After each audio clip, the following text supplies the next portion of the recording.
그동안 혹시 수요 성경 공부 영상을 보신 분들은 아시겠지만 우리가 3주 전부터 복음 리셋이라는 제목으로 갈라디아서 말씀을 공부해 왔습니다. 갈라디아서는 사도 바울이 1차 전도 여행 직후에 쓴 서신으로 알려져 있는데요. 그렇게 바울을 통해서 복음을 잘 받아들였던 갈라디아 성도들이 사도가 떠난 직후에 거짓 교사들의 가르침을 받아들여서 너무나도 속히 그들이 받은 복음에서 떠나는 일이 있게 되었을 때 사도가 다시 한번 해산하는 심정으로 갈라디아 교회에 전한 복음이 바로 이 갈라디아서입니다. 그래서 갈라디아서에는 복음에 대한 변증의 내용이 참 많이 있는데요.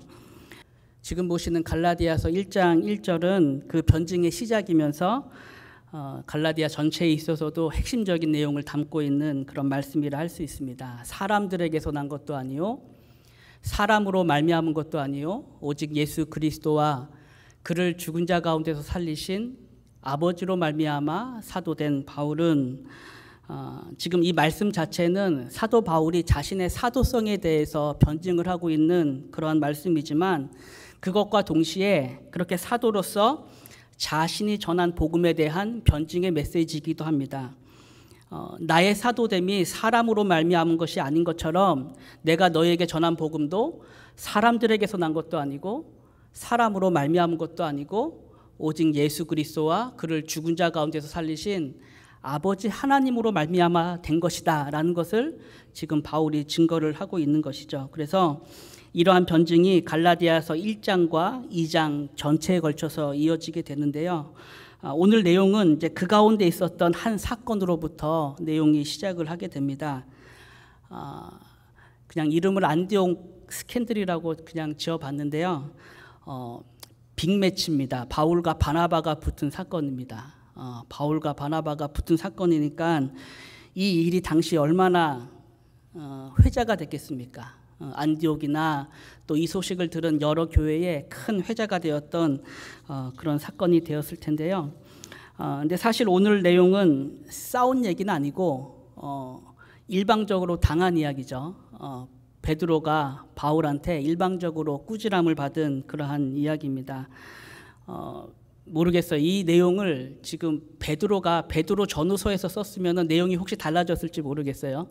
여기 지금 갈라디아에서는 일방적으로 베드로가 당한 것처럼 이렇게 기록이 되어 있는데 만약에 베드로가 썼다면 내용이 좀 달라졌을지 모르겠지만 어쨌든 본문 자체로 보면 베드로가 아무 말도 못하고 그냥 바울의 꾸짖음으로 끝난 마무리가 되는 그러한 이야기입니다. 제가 먼저 이 사건을 좀 이해할 수 있도록 짧게 두 가지 배경만 좀 소개를 해드리려고 하는데요. 지금 이 사건이 일어난 곳은 안디옥입니다. 안디옥. 붉은색 표시는 이제 당시 로마 제국의 그 영토를 가리키는 건데요. 안디옥은 로마 제국 영토 중에서도 매우 큰 규모의 국제적인 도시였습니다. 당연히 가장 큰 도시는 로마였고요. 그 다음에 큰 도시가 이집트에 있는 알렉산드리아가 그 다음에 큰 도시였고 이제 세 번째로 큰 도시로 불리는 곳이 바로 수리아 지역에 있던 수리아 안디옥이었습니다. 그래서 지금 이 도시가 가진 특성상 안디옥에는 원래 안디옥에 살던 사람들뿐만 아니라 어떤 기회를 찾아가지고 여러 곳에서 왔던 그런 사람들이 이 안디옥에서 함께 모여서 살았습니다. 그러니까 그냥 정말 국제 도시답게 그런 면모를 갖추고 있었던 그런 곳이었죠.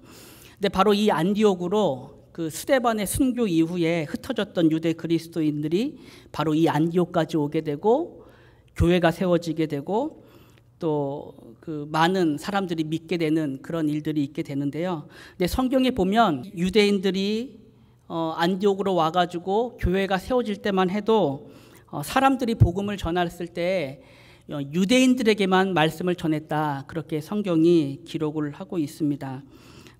스데반의 일로 인해서 흩어진 사람들이 이제 안디옥에 와서 복음을 전할 때 유대인들에게만 말씀을 전했다. 그렇게 말씀을 하고 있죠. 네, 그러던 중에 구브로와 구레네에서 온 사람들, 그러니까 구레네와 구브로에 살던 디아스포라 유대인들이 이 안디옥에 와서는 처음으로 유대인만이 아니라 헬라인들, 이방인들에게도 복음을 전하는 그런 일이 있게 된 것입니다. 지금 보시는 것처럼 이 사람들은 지금 이름도 없습니다. 성경에 이름도 없고 그냥 구브로와 구레네 몇 사람이 왔다 그렇게만 되어 있는데요. 바로 이 사람들로부터 이방 선교가 본격적으로 시작이 되게 된 것이죠. 근데 여기서 우리가 주목할 것은 지금 이 일에 대한 예루살렘 교회의 반응이었습니다. 그렇게 안디옥에서 많은 이방인들이 복음을 들었다, 복음을 받아들였다라는 소식을 들었을 때 예루살렘 교회에서 어떤 반응을 보였냐면 감사 이전에 당황스럽고 놀란 반응을 나타냈었습니다. 그러니까 굉장히 이 일이 이상하게 느껴졌던 거죠. 예루살렘 교회 성도들에게는 헬라인들이 예수를 믿었다고? 헬라인들이 예수를 믿으면 도대체 어떻게 믿는 거야? 그래서 사람을 보냅니다. 사람을 안디옥에 보내서 이게 정말 어떤 일인지, 정말 예수를 정말 믿는 건지 좀 알아봐라. 그래서 예루살렘 교회가 한 사람을 보내게 되는데 그 사람이 바로 바나바였습니다. 바나바. 그래서 바나바가 명을 받고 안디옥 가서 봤더니 이 사람들이 우리랑 똑같이 예수를 믿는 겁니다. 헬라인들이 유대인과 똑같이 복음을 받아들이고 예수를 믿고 있었던 거죠. 그래서 그 광경을 보던 바나바가 지금 말씀과 같이 그곳에서 하나님의 은혜를 보고 기뻐했다. 그렇게 말을 하고 있습니다. 그리고는 이제 바나바가 안디옥에 남아서 목회를 하게 됩니다. 안디옥에 남아서 목회를 하게 되는데 안디옥에서 예수를 믿는 사람들이 너무 많아지게 되니까 이 바나바가 혼자 감당을 못해서 이제 한 사람을 데려오게 되는 거죠. 그 사람이 누구였죠? 누구를 데려오죠? 바울을 데려옵니다. 바울. 당시 그 길리기아 다소에 있었던 바울을 직접 찾아가서 바울을 데리고 와서 안디옥에서 함께 목회를 하게 됩니다. 바나바가 사울을 찾으러 다소에 가서 만났다 그렇게 말하고 있죠. 그래서 이제 성경에 보면 안디옥에서 1년이 지난 후에 그리스도인이라는 이름을 얻게 되었다 그렇게 성경이 기록을 하고 있죠. 이제 그러면서 이제 안디옥 교회 자체가 이제 유대인들만의 교회가 아닌 정말 국제적인 교회로서 이제 선교에 있어서도 어떤 베이스 캠프와 같은 전초 기주로서의 역할을 감당하게 되었던 것입니다. 그건 이제 바울과 바나바가 그런 의도로 했기 때문에 그렇게 된 것이 아니라 정말 그들도 알지 못하는 사이에 하나님께서 안디옥 교회를 준비시키셔서 그렇게 선교의 기지로서 전초 기지로서 하나님께서 예비하시고 준비를 하셨던 거죠. 지금 이 내용이 오늘 본문을 이해하는 첫 번째 배경이 되고요. 두 번째 배경은 당시에 베드로가 가지고 있던 복음에 대한 이해였습니다. 당시에 베드로가 복음을 어떻게 이해하고 있었는가? 물론 베드로는 그 누구보다 당시에 복음에 대해서 잘 알고 있었죠. 복음에 대해서 잘 알고 있었고 그 복음을 따라 많은 사람들에게 복음을 전했던 사람입니다. 하지만 그런 베드로에게도 어느 시점까지는 그 그리스도의 복음이 제한적이었고 또 율법적으로 봤을 때 그럼에도 불구하고 이방인과는 뭔가 구별되는 그 무언가가 있다라고 베드로도 생각을 했습니다. 그 사건이 그 일이 언제까지 이어지게 되죠? 언제 이런 생각이 베드로가 깨지게 되죠? 무슨 사건을 통해서? 고넬료 사건. 고넬료 사건 전까지도 이제 베드로가 이런 생각을 가지고 있었던 거죠. 근데 이 고넬료 사건을 통해서 하나님께서 베드로에게 환상을 보여주시고 또 그 환상을 따라서 이제 고넬료의 집에 가서 그곳에서 일어나는 그 일들을 베드로가 목도했을 때 이제 베드로에게 있어서도 복음이 어떤 바운더리가 있는 것이 아니라 그 바운더리를 넘어서는 복음이라는 것을 베드로가 깨닫게 되었던 거죠. 실제로 베드로가 고넬료 집에 들어갈 때만 해도 베드로에게는 이런 생각이 없었습니다. 들어갈 때 베드로가 고넬료 집에 들어갈 때 이런 말을 하잖아요. 유대인으로서 이방인과 교제하며 가까이 하는 것이 위법인 줄은 너희도 안다. 그런 말을 하고 들어가서 이제 그곳에서 오순절 성령 강리 사건 때와 동일한 일들이 일어나는 것을 보고 이제 베드로가 깨우치게 된 거죠. 베드로가 깨우친 그 교훈이 바로 이것입니다. 내가 참으로 하나님은 외모를 보지 아니하시고 각 나라 중 하나님을 경외하며 의를 행하는 사람은 다 받으시는 줄 고넬료 사건을 통해서 베드로가 깨닫게 된 것입니다. 그래서 이제 베드로가 이 사건 이후요 이제 거리낌 없이 이방인과 교제를 하게 됩니다. 지금 고넬료의 집에서도 사실 베드로가 바로 떠나려고 했는데 고넬료가 붙잡았어요. 좀 더 머물면서 우리에게 복음을 전해달라고 붙들었습니다. 그래서 베드로가 고넬료의 집에서도 며칠 더 묵게 되었는데 베드로가 이 집에 머물면서 굶지는 않았을 거 아니에요. 아마 식사 때마다 밥을 그들과 함께 먹었겠죠.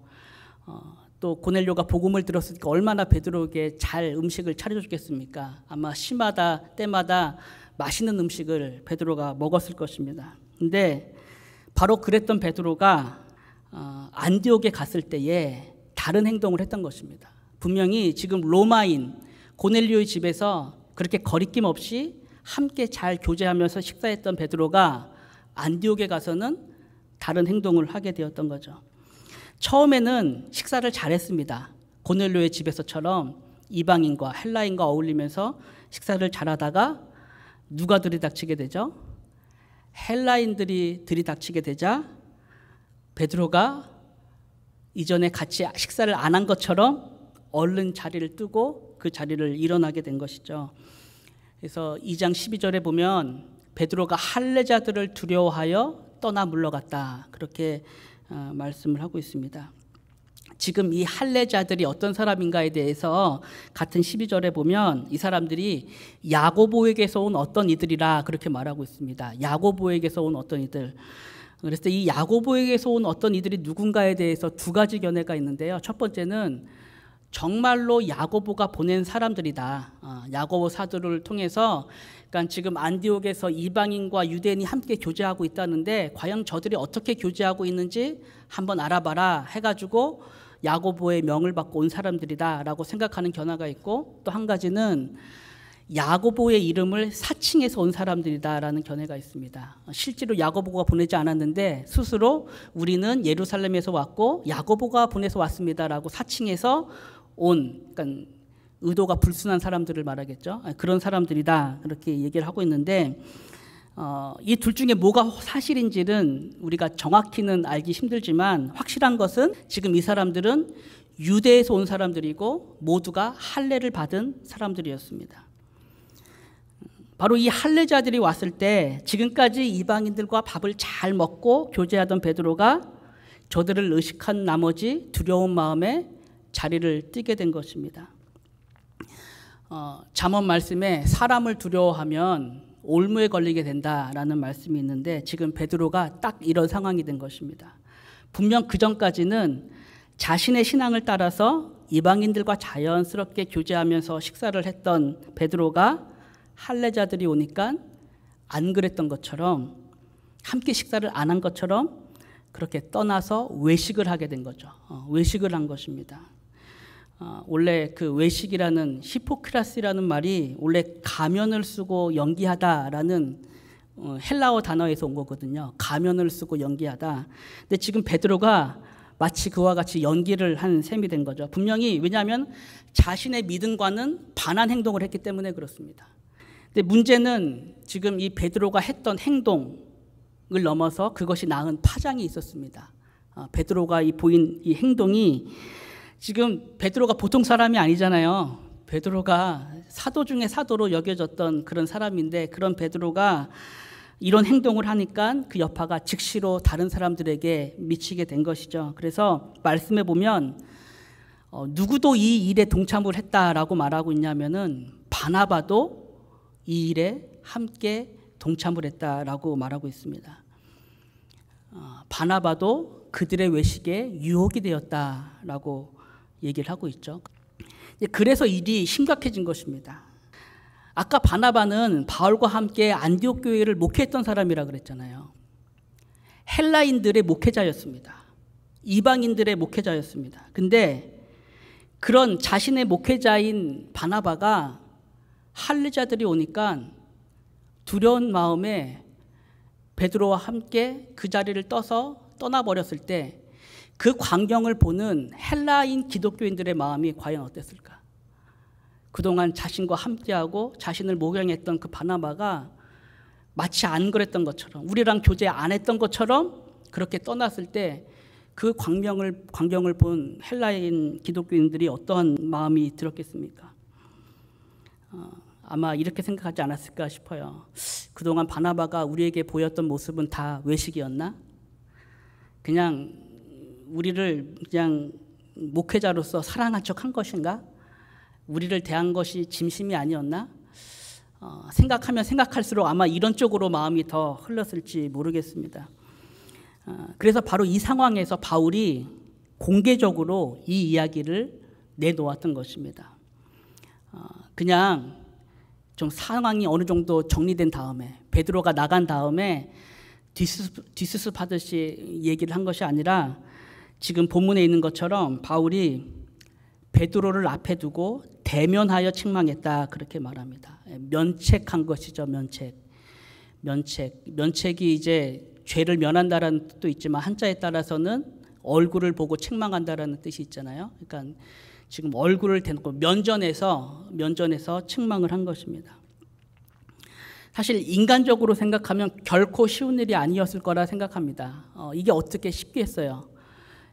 베드로가 바울을 혹 책망하면 몰라도 지금 바울이 베드로를 책망한 것이니까 어쨌든 간에 선배잖아요. 사도라고 해도 사도 선배잖아요. 근데 공개적으로 사람들이 있는 데서 책망을 한 것이니까 사실은 쉬운 일은 아니었을 것입니다. 하지만 지금 바울은 이 자리에서 이 말을 해야 될 필요를 느꼈던 것입니다.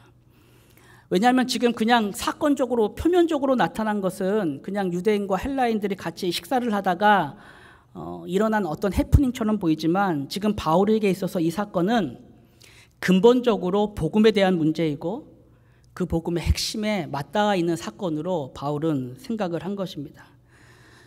그래서 이제 이후의 내용부터는 이 복음에 대한 바울의 변증이 시작되는데요. 우리가 보통 이신칭이라고 말하는 그 복음의 핵심이 이제 사도의 교훈을 통해서 드러나게 됩니다. 그래서 다시 본문으로 돌아가서 15절의 말씀을 보시면 우리는 본래 유대인이요 라고 말하죠. 여기서 우리는 바울과 베드로를 말하는 것입니다. 우리는 본래 유대인이요 이방 죄인이 아니로되 라고 말합니다. 지금 바울이 이방인을 말하면서 그냥 이방인이라고 안 하고 이방 죄인이라고 표현을 하죠. 이것은 지금 바울이 이방인들에 대해서 실제로 이렇게 생각해서 표현을 한 것이 아니라 당시 유대인들이 이방인을 향해서 했던 말을 그대로 바울이 지금 사용한 것입니다. 그러니까 이 당시에 유대인들이 이방인을 대해서 말할 때는 이방인이라고 말하고 이방 죄인이라고 얘기를 했던 거죠. 지금 바울이 이런 표현을 그대로 사용하는 것은 이제 이 말로 저들의 가졌던 생각을 이제 반박하기 위해서 이 말을 그대로 사용한 건데요. 그래서 16절의 말씀에 보시면 16절에 사람이 의롭게 되는 것은 율법의 행위로 말미암음이 아니요 오직 예수 그리스도를 믿음으로 말미암은 줄 알므로 우리도 그리스도 예수를 믿나니 이는 우리가 율법의 행위로서가 아니고 그리스도를 믿음으로써 의롭다 함을 얻으려 함이라 말합니다. 지금 이 말씀이 바울이 안디옥에서 일어난 사건 속에서 말하고 싶었던 내용입니다. 우리가 예수를 믿는 것이 율법의 행위로는 결코 구원을 얻지 못함을 알게 믿는 것 아니냐. 그렇게 율법으로 의롭다함을 얻을 육체가 없다면 본래 유대인이라는 것이, 본래 유대인이 돼서 율법을 지킨다는 것이 구원에 있어서 무슨 특권이 될 수 있겠느냐라고 말하는 거죠. 본래 유대인인 우리도 율법이 아니라 믿음으로 구원을 받는데 어찌하여 우리가 벗어버린 그 율법의 멍에를 다시 이방인들에게 지우려고 하느냐라고 지금 말하고 있는 것입니다.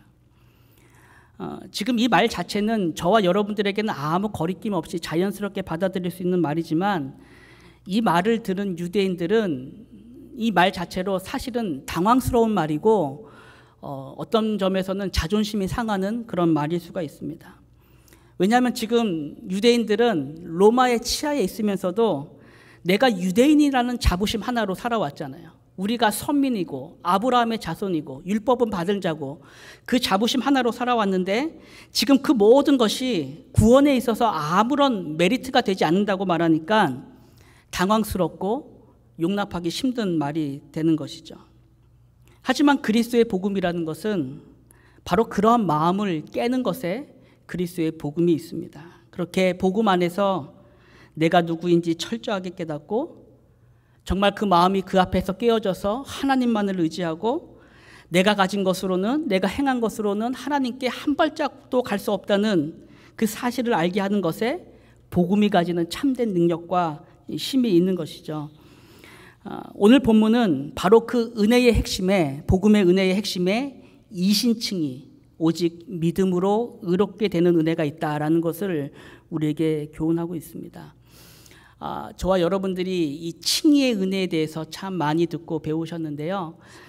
우리가 이 칭의의 은혜를 생각할 때 칭의의 반대말이 뭔가라는 것을 한번 생각해 보면 칭의가 주는 은혜가 우리에게 얼마나 큰 것인지를 또 생각해 볼 수 있겠다 생각합니다. 칭의의 반대말 하면은 뭐가 될 수 있을까요? 그냥 성경적인 의미에서 칭의의 반대말 정죄라고 해요. 정죄. 의롭다함을 받지 못하는 거니까 정죄.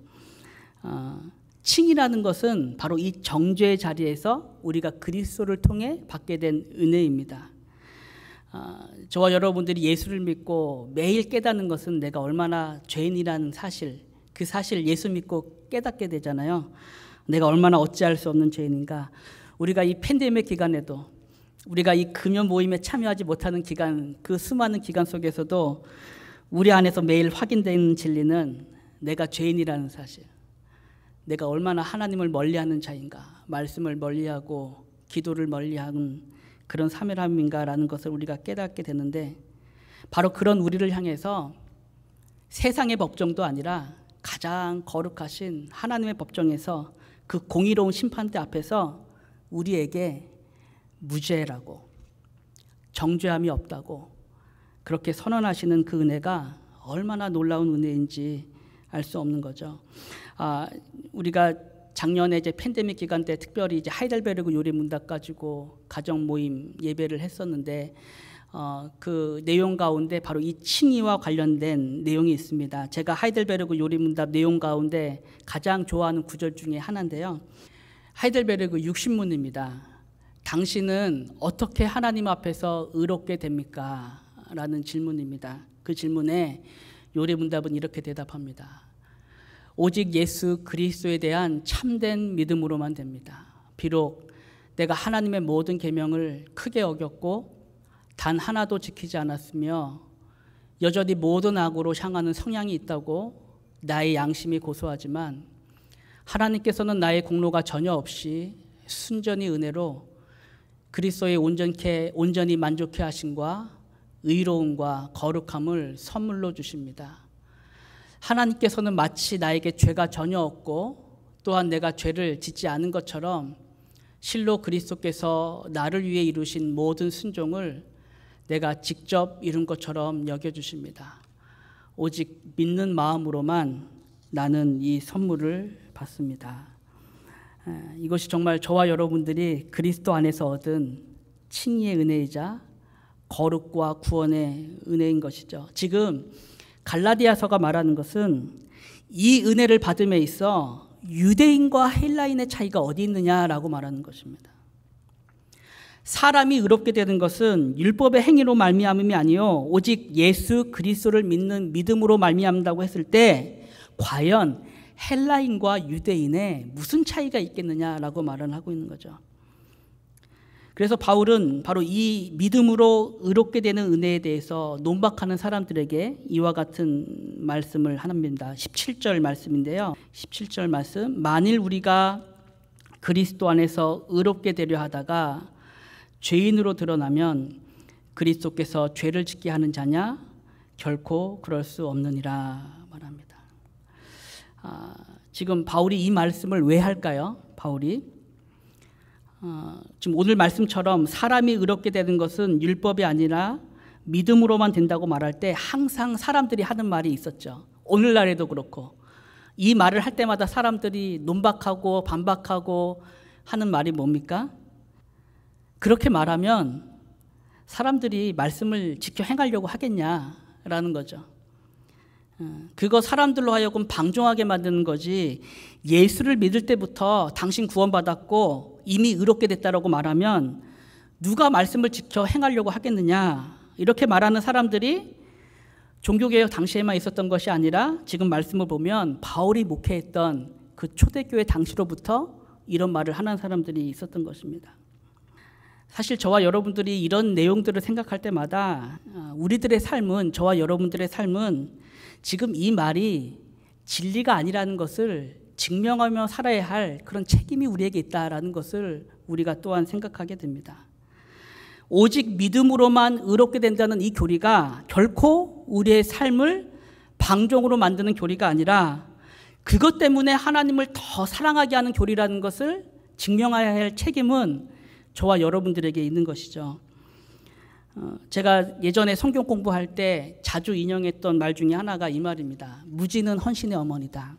이게 맞는 말입니까? 틀린 말입니까? 무지는 헌신의 어머니다. 이게 맞는 말인가요? 틀린 말인가요?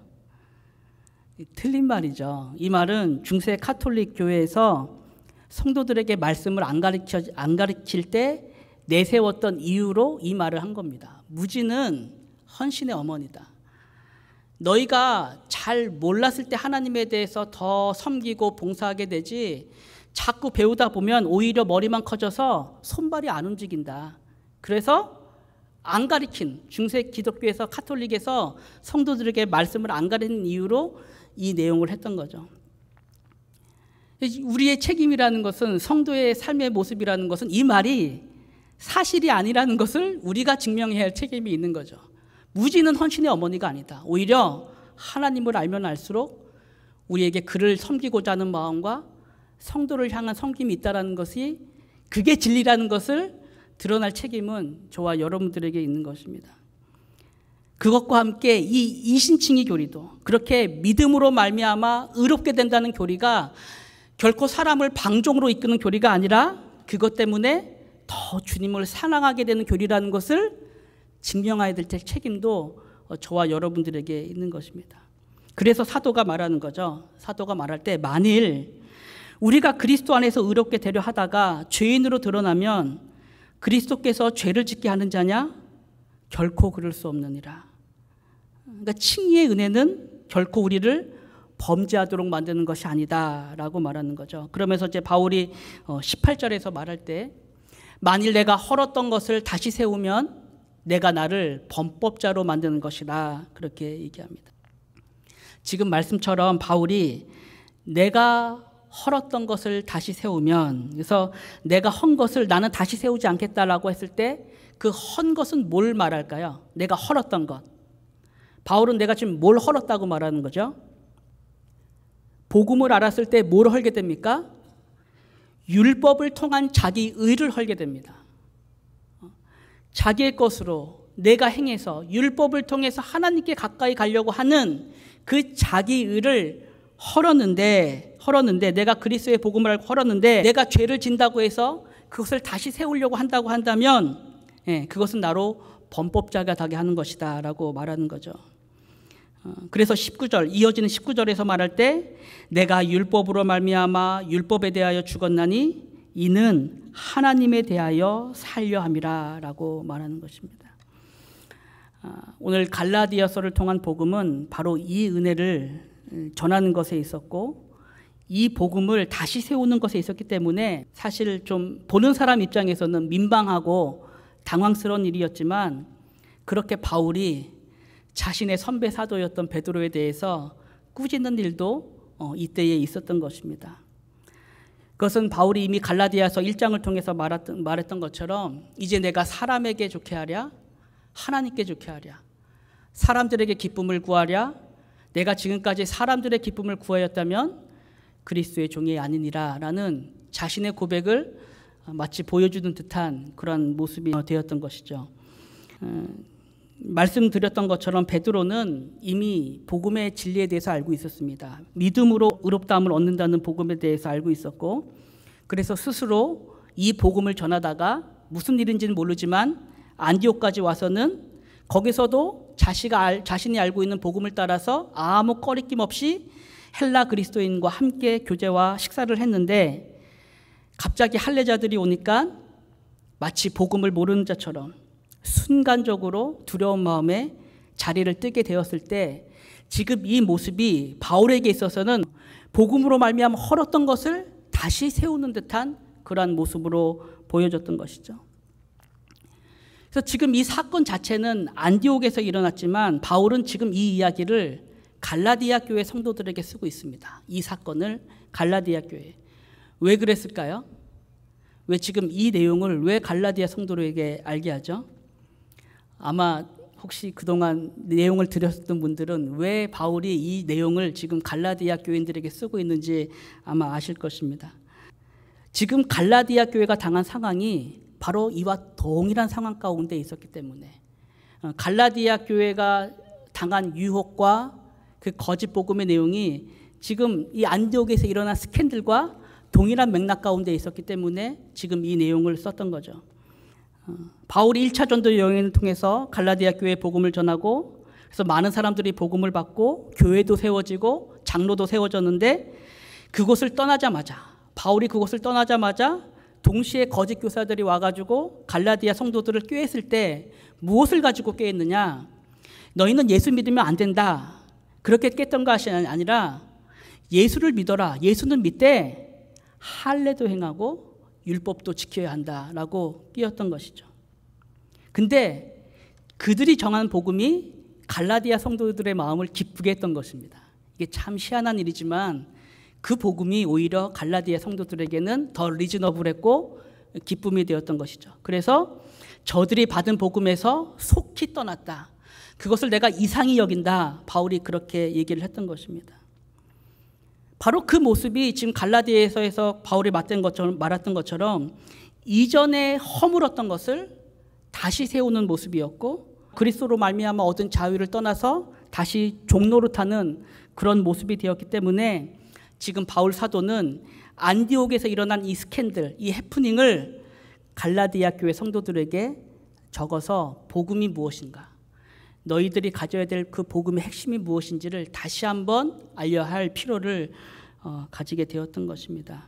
그런 점에서 이제 우리가 갈라디아서 말씀을 마지막으로 읽고 마치겠습니다. 가장 유명한 말씀이죠. 갈라디아서 전체에서 가장 유명한 말씀, 20절 말씀을 우리 함께 같이 읽고 마치도록 하겠습니다.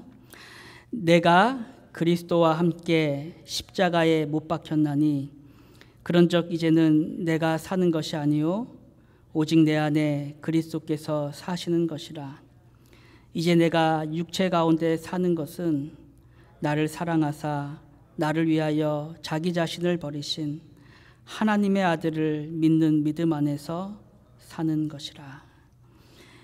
이 복음의 은혜가 정말 다시금 저와 여러분들의 마음을 채우기를 원하는 것입니다.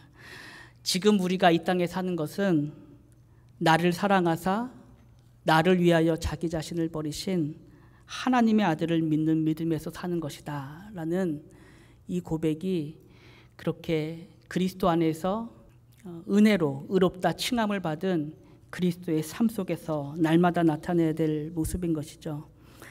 사실 우리가 이 복음에 대해서 늘 생각하고 말하면서도 삶의 여유가 있고 부족함이 없을 때는 우리가 결코 이 복음으로 가까이 나오려 하지 않습니다.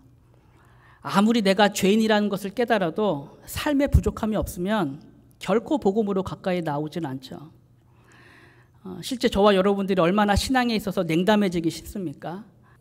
아이들이 부모에게 가장 자주 하는 말 중에 I don't care라는 말이 있잖아요. 맨날 그 말 진짜 자주 하잖아요. 그 말 아마 다 들어보셨을 거라고 생각합니다. 저만 듣는 말은 아니라고 생각합니다. 그 말을 부모 입장에서 들으면 진짜 속이 뒤집어지잖아요. I don't care 그러면.